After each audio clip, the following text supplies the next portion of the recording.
Welcome to today's EMBN Show. And on today's show, we've got some incredibly low-priced e-mountain bikes, but are they worth it? And we're taking a look at how e-mountain bikes are taking over the Swiss resort of Zermatt. And we've got a couple of tossers. Don, tosser e-mountain bikes from Poland, Bafang motor, carbon frame, 150mm travel, 5,700 euros. Point of difference, I think, is the fact that it's got that Bafang 510 and 600 motor on it. Frames look slightly familiar to me, Steve. You did say that, yeah. So we filmed last week's show, and I thought that looked a bit like something else from last week. It did, but you know, I think the bike we looked at in last week's show it was a Volition, it was called. Volition. I think it looked a good-looking bike. I'm not saying this frame looks bad, but I think this frame is being sort of passed around a little bit by brands, and they're bolting motors on. And I'm not saying that's wrong. It's not wrong. I don't think it's a subject I've ever tackled with you on EMBN, is frames being passed around. It looks like... What do you mean exactly? Well, you could get an off-the-shelf Chinese manufactured frame. What should we call our bike, boys? I don't know. Tosser? Someone's taken it already. Yeah, which is not new to the mountain bike world, but I guess you don't see it so much nowadays. Back when I was racing down, you could buy all these frames. That's a long time ago. It is. And these companies would say, I'll have exclusive use of that and we'll brand it as ours. Whereas we're seeing a few different brands using the same frame here. Yeah, there's a couple of things. I mean, the mountain bike world does copy each other. We know that. I mean, the other side of the story is you can actually get copies which are incredibly good. If you look back to the Azonic that you rode, that's what I was thinking of actually. That was an amazing bike. You know, an intense M1 off-the-shelf Chinese copy. Exactly, but at the same time, probably got some of your best results on that bike, right? Actually did, yeah. So the fact that it's a copy doesn't matter. But you're saying I need a tosser? No, I'm not saying it's in a toss. I mean, what I'm saying here is it's £5,700. The question is, would you buy one, and is it worth it? I think it's like unproven. I think we've seen this on some other media sites as well. Is there good sort of credibility with it if it's been? I guess what you really look at an e-bike, you're more about the motor, I suppose. Well, you know. I think we've got to tick the motor. What you guys need to look at when you buy, if you're looking at your first e-mountain bike, is reliability, not just of the motor and electrical components, but the frame as well, right? Yeah. The geometry on this bike does seem to be pretty good. 460 chainstay, 475 reach in a size large, which ain't bad. Yeah. So, folks, if you've got a tosser, or if you've pre-ordered a tosser, a tosser, which obviously my colleague here thinks he does, please get in touch. Now, in other news, our colleague on EMBN and GMBN, Jack Gill, has been out in Zermatt. We won't tell you what he's been doing there. But he sees that the town has actually been overwhelmed with e-mountain bikes, not just high-end £10,000 Levos, but you're looking at decathlon bikes at £1,000. And the reason for that is that you cannot drive around town in diesels or petrol cars. That's right. You get these golf buggies go around town to take you to your hotel. It's a traffic-free zone, so everyone's relying on e-bikes, which is cool to know. Yeah, I think a lot of people have been adapting their e-mountain bikes to carry their skis and snowboards around. So in many ways, they're actually taking over the... Well, they're not taking over the chairlifts, but they're certainly taking over the way to get to the chairlift. So just shows how versatile an e-mountain bike is becoming, isn't it? I once hired a scooter in Morocco that you put a surfboard on the side. So you have to put you put your leg inside it, the surfboard goes on the outside. Sketchy. I wouldn't want to ride a pedal bike like that with your snowboard on the outside. But for getting around town, if you're just transporting it, it'd be all right, I suppose. Oh, I'm trying to... You went snowboarding in Morocco? Skiing. Surfing. What did I say? Oh, you did, says me. Clean my ears out. So, Don, I think it just shows another side of the versatility of the e-mountain bike, even here in Bath and Bristol. See a lot of Deliveroo riders as well, bombing around town on their e-bikes. What a way to get around. But they're going around. You can see them where they've got two big batteries, one on the down tube, one on the top tube. Going up the hills. De-restricted. They got tons of pizza on the back. They got burgers on the front. Exactly. It's mental, isn't it? Living the dream. Living the dream. Okay, folks, now on last week's show, we've decided to change this part of the show and call it Cool Places to Ride rather than Where in the World, because I think it's more reflective of the type of content we got in this part of the show. And I'm going to chuck a curveball in. And are these maybe not so cool places to ride? Or which one is a cool place to ride? Starting off with a giraffe. Well, Duncan's Turbo Levo, in fact, in front of a giraffe in Johannesburg, South Africa. So what I'd say here is South Africa is a cool place to go and ride. You know, like so Stellenbosch, Pietermaritzburg. Yeah. Yeah, for sure. You've raced there, haven't you? Did. Yeah. Yeah. So South Africa's a cool place to ride. And next up is, I love a bit of coastal riding. I think riding on the coast is great. This is in the Isle of Wight. So look like the Isle of Wight. That's what I'm saying. Is like, you know, have you ever ridden in the Isle of Wight? I have, yeah. I mean, obviously Blake comes from the Isle of Wight. Over that hill in the background, probably. We did a pretty much, it wasn't end to end, but pretty much. Did you go bike packing? Yeah, we did. Well, we sort of stayed in the vans, but we rode. That's not bike packing, is it? It felt like it. That's van packing. We had a bonfire, barbecue, went and rode our bikes. It was good, actually. Yeah, loved it. I guess if you're doing an e-mountain bike trip, which is bike packing, then yeah, a bit of coastal. It's a good little bike park as well, Isle of Wight bike park. Talking about bike parks, Don, you've read my mind because the final shot in this week's Cool Places to Ride is Bike Park Wales in sunny Merthyr Tydfil. Yeah, exactly that. It's always sunny when I go there. So, folks, we want to know where you ride. So when you send in your pictures or video where you ride in, send us where you're riding your e-mountain bike. So I think we get a load of fantastic content out in the mountains, which is kind of what I like riding. But obviously a lot of people ride in bike parks like Darren here. He's wanted to get crafty. Got 4,000 feet and 21 miles in eMTB mode and still 25% in the tank. And he weighs 95 kilograms. So there is your next video in Merthyr. You know, funny enough, I ride bike parks quite a lot, and it's still a mix. E-bikes, some of them still go on the uplift, some of them ride up. It's a good little ride up on e-bike, actually. So, folks, yeah, keep your photographs and videos coming in. Great to know where the best places in the world to ride your bike are. Now, from cool places, Don, to cool bikes, and I've seen a few on the internet this week. I mean, we had the Tosser earlier. I'm not saying, is that a cool bike? Probably. Tosser. The High Bike All Mountain 10. Now, we took the High Bike All Mountain up into North Wales recently. It was slightly windy.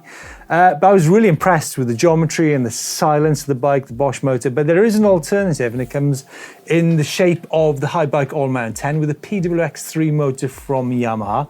But what grabbed my attention here is the price, £6,200, 720 watt hour battery, 160mm travel, Fox 38, 2927.5. Do you know what? £6,200, it's still a lot of money, but when I was buying my trials bike recently, I went into a Honda shop and you could get like, you know, £120 a month and you get a brand new 4-stroke state-of-the-art bike. But it's this whole thing about buying bikes per month. I mean, £157 a month. Yeah, a lot of people do it. They do, don't they? I mean, folks, let us know how you buy or how you plan to buy your e-mountain bike. So, because that's not a bad way of doing things, is it? I guess so. I'm always wary of doing those things. You start doing everything like that. You're buying a car, buying a bike. It all adds up, doesn't it, Steve? It does all I'd rather know where it's going. Holidays. Well, you do know where it's going, right? Yeah, I suppose. But, you know, how long's an e-mountain bike going to last? 4 or 5 years? A month, £157, send it back. So there you go, folks. Cool bike which we spotted this week on the internet. Why did I say that? on the World Wide Web. So one cool bike I've seen this week, and one I'm not going to say it's not cool because I've not got actually any experience of riding fat bikes. I've been trying to convince you to ride a fat bike for years because I think it'd be funny. Because they are. I used to hate them. Now I wouldn't say I love them. But you see, riding the fat bikes is so much fun. And I think Todd, you got the I think you got the wrong idea here. I think you say that I'm a fat bike hater. Yeah. That's totally not true. It's like I'm like have no experience of riding one. I thought you did say you hated them though. Did I? Todd says this is the love of my life. Great. He must feel very strongly. Well, clearly, if it's the love of his life. We rode fat bikes, me and Blake, on the sand dunes. It was amazing. But I was like, imagine if it was an e-bike. Now it would be a game changer on the sand dunes. It'd be so good. I mean, I need to get that. I'm liking the look of the frame, the fork on this bike. It's Dengfu E06, locations America. I'm loving the background as well. For Now, this shot. the fat bikes aren't as heavy as you think they look, but I bet that's still quite Are heavy. you talking to me or the guys? You know what I mean? They're not as heavy as that looks heavy. He's not holding back this week, is he? He's not holding back. Todd, thanks so much for sending in your picture of your Deng Fu E06. I will certainly try to get out and ride a fat bike. Sounds like a tropical disease, that does. What does? Deng Fu. In the meantime, let's send us in your pictures of your cool bikes. And also, please subscribe to eMBN. It's a great way of helping the channel and getting word out on e-mountain biking world, right? Yeah. Comments and questions on the channel. Paul Bry, this is in relation to Chris's e-bike hacks video. It says a great video regarding stopping mud stick to the frame of your bike, silicone spray. Have you ever? I have, yeah. I don't often, but it does work a bit, but sometimes it doesn't work enough. Depends on the type of mud you get. Sometimes it sticks, whatever. However, I do know that on GCN Tech, Ollie is doing a video about ceramic coating a frame. Have you seen that? They do it on cars where it's like this. Like a frying pan, you mean? I think it's kind of like a spray, yeah, rather than a film. And it's invisible, doesn't weigh anything, and then stuff just falls off your bike. Perfect. Exactly. I don't know why we don't do it already. Maybe it's expensive. I don't actually know. I think you can probably count the amount of times I ride during the year with no mud on my bike on one hand. There's always mud. And you never clean it, so this would help you out. You know, it would great for Steve Jones bikes. Steve Jones proof bikes. So that can go with maybe when we name our bike company with our off-the-shelf frame, we could do our non-stick. You know. Yeah. You know what I'm saying? Anyway, 4 days ago we had a comment in, the cable tie to facilitate chain lubing is brilliant. I mean, yes, when you're lubing your chain, I think you can actually just turn the front chain ring with your hand and lube it. I wouldn't encourage it, because especially with the motor, turn the motor off. I stick a little Allen key in, but Allen key. You've got to then pull back against the crank the right way to pull it out sometimes. Sometimes it gets a bit tight. See, so that's the whole thing about when you've got your hand on the chain ring and you're just turning it like that, nothing gets stuck, motor off, as I said, and you've got your lube there. It's so easy, Dom. It's so easy. You know what I noticed with my bike? When I use the tool, if the motor's off, it'll spin and then go dunk, and it'll spin and go dunk. With the motor on, it'll spin freely. That's probably that Allen key that's stuck in the chain ring. Yeah. Anyhow, Charlie Brockway 4 days ago says, I would be hesitant to use duct tape to seal out water because of potential paint damage. A better choice, says Charlie, is good quality painter's tape like frog tape. I've never heard of frog tape. I've seen it, I've never used it. He's right, you know, because like Gorilla tape is so strong, it can rip off anything and everything. If you leave it on too long as well, it'll pull your paint off if you're not careful. But it's not going to pull your paint off if you've got mud on your paint. So anyway, how about this says, I just got a Levo, but was on the fence with the Husky. I was looking all over the net for Husky reviews. Any out there, how do they measure up to other eMTBs? How about this? Great, geometry on my 150mm Husqvarna bike is, you know, it's a charger for sure, but I think you need to maybe keep your eye out on the new range of Husqvarna bikes, which, well, it depends where you live. I don't know where you live, but I think they're landing in the UK in the next few months. Teasing us, Steve. You've seen them, obviously. Look good. I have, yeah. I saw them at the KTM HQ in Salzburg last year. I mean, what a place. Yeah, right. You've got to go there. Like, wow. Folks, thanks so much for sending in, or thanks for commenting on the videos. It's always good to engage with what you guys think on the channel. Now, it might be January, early days in January, but before we know it, the race season will be upon us. I've ridden an EWS Ian Finale a few years ago. Have you got any aspirations of riding an e-bike race? No. You have done one last year. I did. You did win it, did you? I did, yeah. Beat Matt behind the camera. By a few seconds? A few seconds. I really enjoyed it. That's kind of a smaller, easier format. It's basically enduro races and you've shot yourself back up. I know the e-enduro, like the EWSE, it was difficult. It's full on. Getting to the stages is really hard. The timed uphills. I've not done any timed uphill stuff at all, really. So, I mean, what are you, 65 kilos? No, 75. But really? Yeah, I don't know if I love that. I just prefer bombing down hills. But I'm really looking forward to seeing the e-enduro racing. Also, big news is it's all coming part of this mountain bike World Series. So you'll be riding a world level event. Exactly, yeah. Yeah, proper World Cup. There's going to be full in-depth highlights coming to the GCN Plus app, when that racing kicks off, as well as all the live World Cup racing downhill short track. I'm looking forward to that. Oh man, it's getting big for us. I'm really looking forward to it. Over on GCN Plus as well, documentaries over 150, all sorts of bike racing. Yeah. I've not missed either on the ground a World Cup race or watch on TV for years. No. I really, really look forward to World Cup downhill racing. But at the same time, Don, as much as it's great to watch TV about people racing, I think even better is actually to get involved yourself on the ground, isn't it? Yeah, actually quite exciting. There's a 10-day long festival in Leger, Chatel and Morzine, where there's going to be 10 days of racing and a festival going on as well. Whoa. But everything's going to be there. World Cup, short track, cross country, downhill, marathon, enduro and e-enduro. Have I missed any? I don't know. I tell you what, that sounds like thirsty work to me. It does, doesn't it? And what a place to quench your thirst. Folks, I know you probably spent a lot of money over Christmas and New Year, but get yourselves over to the EMBN shop for your New Year's kit. Don is sporting the long sleeve version of the EMBN top. I've got the short sleeve version. Actually, that's the sweatshirt. I've not got one of them. Well, I thought it was a long sleeve because there's t-shirts. So guys, get yourselves over there before Don takes all the tops. This week's Bike Vault starts off in Denmark's roof, or Danmarks Tag. Yeah? It does. The Trek Rail, 2022. One of my favourite e-bikes, this, Don. Good looking bike, and I really love the Trek Rail. 150 rear, 160 front, XT, 12 speed, Bosch. It's got 625 Did you put this battery. plastic plant on my table? Yeah, I thought I'd spruce up the joints a bit. DMR Vault pedals. Good looking bike. 65. It's a super nice. Moving on to, a snowy scene. Hardtails. What do you like less, hardtails or fat bikes?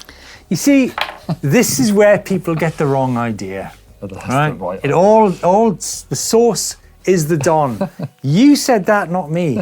There's nothing wrong with hardtails in the right place. This is Drazen's bike in the Rasika Hill near Ljubljana. But it says Rasika, it seems like Riska Hill near Ljubljana. Slovenia. It is, yeah. It's a nice shot. It's a nice shot. And then next up is Mondraker Desk RRSE in Chopwell, northeast England from Mark. With Good looking bikes, these. I do like the Mondraker. Mondraker e-bikes, they've done it right, haven't they?